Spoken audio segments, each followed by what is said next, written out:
What's up, Thuggies? Welcome back.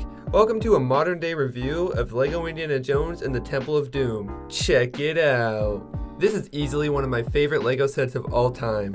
We got 6 awesome minifigures to look at. Starting with Indiana Jones. This is a different Indiana Jones figure than your normal Indiana Jones that you usually get in sets. This time, he doesn't have his jacket, he's missing his sleeve, and he has a different facial expression. And that's what makes him exclusive to the set. Next up, we got Willie Scott. This minifigure's in a sacrificial outfit. She's decked out with that awesome silver printing. And she's even got back printing, which is really rare for LEGO Indiana Jones figures. She has that classic female hairpiece in blonde, and a really nice double-sided face. Here we have Short Round. He's the only not exclusive minifigure in the set, but he's still an essential minifigure to include. I really like his jacket piece. Here are the 3 Thuggies that you get in the set. This is Mola Ram. He has that awesome exclusive hat mold, and this is actually one of the rarest LEGO Indiana Jones figures. I really wish that they gave him leg printing. It would have just made the figure feel more complete. Removing the helmet, you could actually see the red stripe on the top of his head, which is really accurate to the movie. This is Chief Temple Guard. This is probably my favorite figure in the set. He has that awesome beard with that diabolical smile. He has a really awesome muscular torso decked out with a sash and a knife. And here is just a normal Temple Guard. He has that awesome red face paint along with this red torso to go with him. Here's a look at the back printing where you could just see more straps. Similar to the Chief, he also has a knife on his torso. And this minifigure is also spiked up in value recently.